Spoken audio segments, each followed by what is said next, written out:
ನಮಸ್ಕಾರ. ಎನ್ಆರ್ಪುರ ಸುದ್ದಿ ಸಮಾಚಾರಕ್ಕೆ ಸ್ವಾಗತ. ಇಂದು ಮಂಗಳವಾರ. ನಾನು ಚಂದ್ರಮೋಹನ್ ಮಕ್ಕೀಮನೆ. ಸುದ್ದಿಗಳ ವಿವರ. ಈ ವರ್ಷ ರಾಮೋತ್ಸವ ಕಾರ್ಯಕ್ರಮದಲ್ಲಿ ಪ್ರತಿನಿತ್ಯ ವಿಶೇಷವಾಗಿ ಸುಂದರಕಾಂಡ ಪಾರಾಯಣ ನಡೆಸಲಾಯಿತು ಎಂದು ಶ್ರೀ ರಾಮಸೇವಾ ಸಮಿತಿ ಅಧ್ಯಕ್ಷ ಎನ್ ಶ್ರೀನಾಥ್ ತಿಳಿಸಿದರು. ಅವರು ಭಾನುವಾರ ಸಂಜೆ ಅಗ್ರಹಾರದ ಉಮಾಮಹೇಶ್ವರ ಸಭಾಭವನದಲ್ಲಿ 10 ದಿನಗಳಿಂದ ಶ್ರೀ ರಾಮಸೇವಾ ಸಮಿತಿ ಆಶ್ರಯದಲ್ಲಿ ನಡೆಯುತ್ತಿದ್ದ ಶ್ರೀ ರಾಮೋತ್ಸವ ಕಾರ್ಯಕ್ರಮದ ಮುಕ್ತಾಯ ಸಮಾರಂಭದಲ್ಲಿ ಮಾತನಾಡಿದರು. ಪ್ರತಿನಿತ್ಯ ತ್ರಿಕಾಲ ಪೂಜೆ, ವಿವಿಧ ಭಜನಾ ಮಂಡಳಿಗಳಿಂದ ಭಜನೆ, ವೈವಿಧ್ಯಮಯ ಸಾಂಸ್ಕೃತಿಕ ಕಾರ್ಯಕ್ರಮ ನಡೆಸಲಾಯಿತು. ರಾಮೋತ್ಸವ ಕಾರ್ಯಕ್ರಮಕ್ಕೆ ಎಲ್ಲ ದಾನಿಗಳು, ಭಕ್ತರು, ಸಮಿತಿಯ ಸದಸ್ಯರು ಸಹಕಾರ ನೀಡಿದ್ದಾರೆ ಎಂದರು. ಇದೇ ಸಂದರ್ಭದಲ್ಲಿ 9 ದಿನಗಳಿಂದ ನಡೆದ ವಿವಿಧ ಸ್ಪರ್ಧೆಗಳಲ್ಲಿ ವಿಜೇತರಾದವರಿಗೆ ಬಹುಮಾನ ನೀಡಲಾಯಿತು. ಅನಿತಾ ಶ್ರೀನಾಥ್ ಕಾರ್ಯಕ್ರಮ ನಿರೂಪಿಸಿದರು. ಭಾನುವಾರ ಹನುಮೋತ್ಸವ ಅಂಗವಾಗಿ ಬೆಳಗ್ಗೆ ಶ್ರೀ ಆಂಜನೇಯನಿಗೆ ವಿಶೇಷ ಪೂಜೆ, ರುದ್ರಾಭಿಷೇಕ, ಪಂಚಾಮೃತ ಅಭಿಷೇಕ, ಮಹಾಮಂಗಳಾರತಿ, ಪ್ರಸಾದ ವಿನಿಯೋಗ, ಸಂಜೆ ವಿಶೇಷ ಪೂಜೆ, ಅಷ್ಟಾವಧಾನ ಸೇವೆ, ಪ್ರಾಕಾರ ಉತ್ಸವ, ಕುದುರೆಗುಂಡಿಯ ಶಾರದಾ ಭಜನಾ ಮಂಡಳಿಯಿಂದ ಭಜನೆ ನಡೆಯಿತು. ಶನಿವಾರ ಬೆಳಗ್ಗೆ ಶ್ರೀರಾಮನಿಗೆ ರುದ್ರಾಭಿಷೇಕ, ವಿಶೇಷ ಪೂಜೆ, ಪಟ್ಟಣದ ವಿವಿಧ ಬೀದಿಗಳಲ್ಲಿ ಪಲ್ಲಕ್ಕಿ ಉತ್ಸವ ನಡೆಯಿತು. ನಂತರ ಶ್ರೀ ಸೀತಾರಾಮ ಪಟ್ಟಾಭಿಷೇಕ ಕಾರ್ಯಕ್ರಮವು ಶಾಸ್ತ್ರಬದ್ಧವಾಗಿ ಸಂಭ್ರಮದೊಂದಿಗೆ ನಡೆಯಿತು. ನೂರಾರು ಭಕ್ತರು ಪಾಲ್ಗೊಂಡಿದ್ದರು. ನಂತರ ಮಹಾಮಂಗಳಾರತಿ, ತೀರ್ಥಪ್ರಸಾದ ವಿನಿಯೋಗ ನಡೆಯಿತು.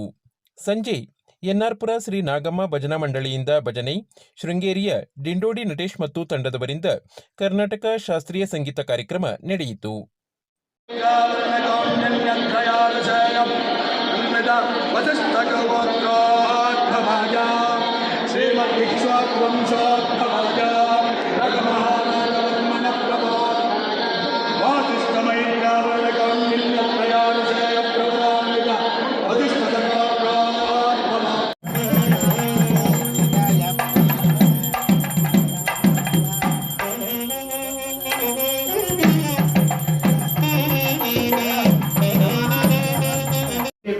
ವರ್ಷದಲ್ಲೂ ಅನ್ನ ಸಂತರ್ಪಣಾ ಕಾರ್ಯಕ್ರಮ ವಹಿಸಿಕೊಂಡಿರ್ತಕ್ಕಂಥ ಆಹಾರವನ್ನು ವಹಿಸಿಕೊಂಡಿರ್ತಕ್ಕಂಥ ದಾನಿಗಳ ಹೆಸರನ್ನು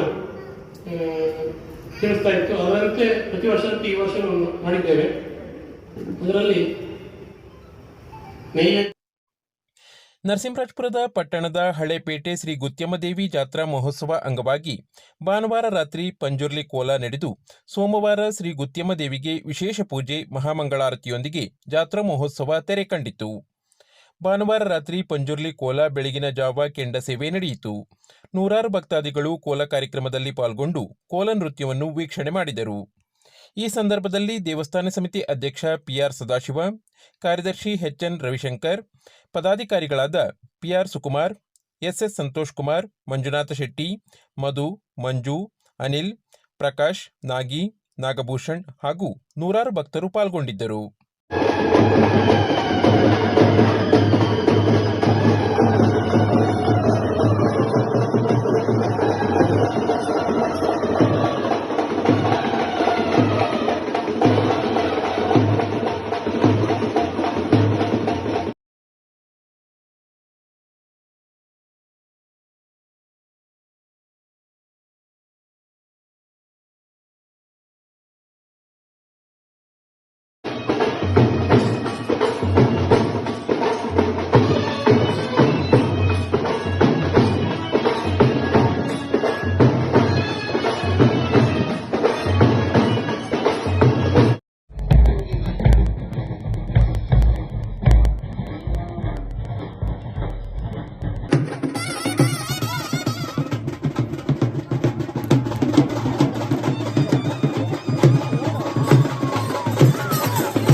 ನರಸಿಂಹರಾಜಪುರದ ಅಗ್ರಹಾರದ ಅತ್ತಿಮಬ್ಬೆ ಪ್ರಶಸ್ತಿ ವಿಜೇತೆ ಎಂ ಜಯಮ್ಮ ಜಿಲ್ಲಾ ಸಮ್ಮೇಳನದ ಸರ್ವಾಧ್ಯಕ್ಷರಾಗಿ ಆಯ್ಕೆಯಾಗಿರುವುದು ತಾಲೂಕಿಗೆ ಹೆಮ್ಮೆ ತಂದ ವಿಷಯವಾಗಿದೆ ಎಂದು 10ನೇ ತಾಲೂಕು ಕನ್ನಡ ಸಾಹಿತ್ಯ ಸಮ್ಮೇಳನದ ಸರ್ವಾಧ್ಯಕ್ಷ ಬೆಮ್ಮನೆ ದಯಾನಂದ್ ತಿಳಿಸಿದರು. ಅವರು ಶನಿವಾರ ಅಗ್ರಹಾರದ ಎಂ ಜಯಮ್ಮ ಅವರ ಮನೆಯಲ್ಲಿ ತಾಲೂಕು ಕನ್ನಡ ಸಾಹಿತ್ಯ ಪರಿಷತ್ತಿನಿಂದ ಎಂ ಜಯಮ್ಮ ಅವರಿಗೆ ಗೌರವಿಸುವ ಕಾರ್ಯಕ್ರಮದಲ್ಲಿ ಮಾತನಾಡಿದರು. ಸಾಹಿತಿ ಜಯಮ್ಮ ಅವರು ಹಲವಾರು ಪುಸ್ತಕಗಳನ್ನು ಬರೆದು ತಾಲೂಕಿಗೆ ಕೀರ್ತಿ ತಂದಿದ್ದಾರೆ ಎಂದರು. ಸಭೆಯಲ್ಲಿ ಉಪಸ್ಥಿತರಿದ್ದ 10ನೇ ತಾಲೂಕು ಕನ್ನಡ ಸಾಹಿತ್ಯ ಸಮ್ಮೇಳನದ ಸ್ವಾಗತ ಸಮಿತಿಯ ಕಾರ್ಯಾಧ್ಯಕ್ಷ ಎಸ್ಎಸ್ ಸಂತೋಷ್ ಕುಮಾರ್ ಮಾತನಾಡಿ, ಇದೇ ಪ್ರಥಮ ಬಾರಿಗೆ ಜಿಲ್ಲಾ ಸಾಹಿತ್ಯ ಸಮ್ಮೇಳನ 3 ದಿನಗಳ ಕಾಲ ನಡೆಯುತ್ತಿದೆ. ಮಹಿಳೆಯನ್ನು ಜಿಲ್ಲಾ ಸಮ್ಮೇಳನ ಅಧ್ಯಕ್ಷೆಯಾಗಿ ಆಯ್ಕೆ ಮಾಡಿರುವುದು ಸಹ ಪ್ರಥಮವಾಗಿದೆ. ಆ ಗೌರವ ನರಸಿಂಹರಾಜಪುರ ತಾಲೂಕಿಗೆ ಹೆಮ್ಮೆಯ ಸಾಹಿತಿ ಎಂ ಜಯಮ್ಮ ಅವರಿಗೆ ಸಿಕ್ಕಿರುವುದು ಸಂತಸದ ವಿಷಯ ಎಂದರು. ತಾಲೂಕು ಕನ್ನಡ ಸಾಹಿತ್ಯ ಪರಿಷತ್ ಅಧ್ಯಕ್ಷ ಪೂರ್ಣೇಶ್ ಮಾತನಾಡಿ, ಬೆಳ್ಳೂರಿನಲ್ಲಿ ನಡೆಯುತ್ತಿದ್ದ 10ನೇ ತಾಲೂಕು ಕನ್ನಡ ಸಾಹಿತ್ಯ ಸಮ್ಮೇಳನದ ದಿನವೇ ಬೆಳ್ಳೂರಿನಲ್ಲಿ ನಡೆದ ಕಾರ್ಯಕಾರಿ ಸಮಿತಿ ಸಭೆಯಲ್ಲಿ ಜಯಮ್ಮ ಅವರನ್ನು ಜಿಲ್ಲಾ ಸಮ್ಮೇಳನದ ಸರ್ವಾಧ್ಯಕ್ಷರನ್ನಾಗಿ ಆಯ್ಕೆ ಮಾಡಲಾಯಿತು. ತಾಲೂಕು ಸಮ್ಮೇಳನ ಯಶಸ್ವಿಯಾಗಿ ನಡೆಯಲು ಎಲ್ಲ ಕನ್ನಡ ಮನಸ್ಸುಗಳ ಸಹಕಾರ ಸಿಕ್ಕಿದೆ ಎಂದು ನೆನಪಿಸಿಕೊಂಡರು.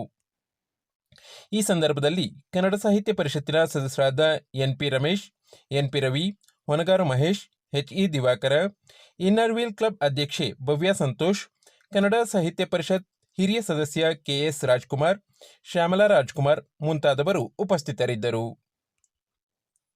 ನರಸಿಂಹರಾಜಪುರ ತಾಲೂಕಿನ ಲಿಂಗಾಪುರ ಗ್ರಾಮದ ಗೇರ್ಬೈಲ್ನ ಸಾಜು ಎಂಬುವರ ಮನೆಗೆ ಭಾನುವಾರ ಸಂಜೆ 6:30 ಗಂಟೆಗೆ ವಿದ್ಯುತ್ ಶಾರ್ಟ್ ಸರ್ಕ್ಯೂಟ್ನಿಂದಾಗಿ ಬೆಂಕಿ ಹೊತ್ತಿಕೊಂಡು ವಾಷಿಂಗ್ ಮೆಷಿನ್ ಸೇರಿದಂತೆ ಹಲವು ವಸ್ತುಗಳು ಸುಟ್ಟು ಹೋದ ಘಟನೆ ನಡೆದಿದ್ದು, ಅಂದಾಜು 90,000 ರೂಪಾಯಿ ನಷ್ಟ ಸಂಭವಿಸಿದೆ. ಬೆಂಕಿ ಹೊತ್ತಿಕೊಂಡಾಗ ಮನೆಯಲ್ಲಿ ಯಾರೂ ಇರಲಿಲ್ಲ. ಸ್ವಲ್ಪ ಹೊತ್ತಿನಲ್ಲಿ ಸಂಬಂಧಿಕರೊಬ್ಬರು ಆ ರಸ್ತೆಯ ಹತ್ತಿರ ಬಂದಾಗ ಬೆಂಕಿ ಹೊತ್ತಿಕೊಂಡಿರುವುದು ಕಂಡುಬಂದಿದೆ. ತಕ್ಷಣ ಪಕ್ಕದ ಮನೆಯಲ್ಲಿದ್ದ ಸಾಜು ಅವರ ಸಹೋದರ ಸ್ಥಳಕ್ಕೆ ಬಂದು ನೀರಿನಿಂದ ಬೆಂಕಿಯನ್ನು ಆರಿಸಿದ್ದಾರೆ. ಬೆಂಕಿಯಿಂದಾಗಿ ಹೊಸದಾಗಿ ಖರೀದಿಸಿದ್ದ ವಾಷಿಂಗ್ ಮೆಷಿನ್, ಅಕ್ಕಿ, ಬಟ್ಟೆಗಳು, ಮೇಲ್ಛಾವಣಿಗೆ ಹಾಕಿದ್ದ 5 ಸಿಮೆಂಟ್ ಶೀಟ್ಗಳು ಸುಟ್ಟು ಹೋಗಿದೆ. ಸ್ಥಳಕ್ಕೆ ಗ್ರಾಮ ಆಡಳಿತಾಧಿಕಾರಿ ನಾಗಲಕ್ಷ್ಮಿ ಭೇಟಿ ನೀಡಿ ಪರಿಶೀಲನೆ ನಡೆಸಿದರು.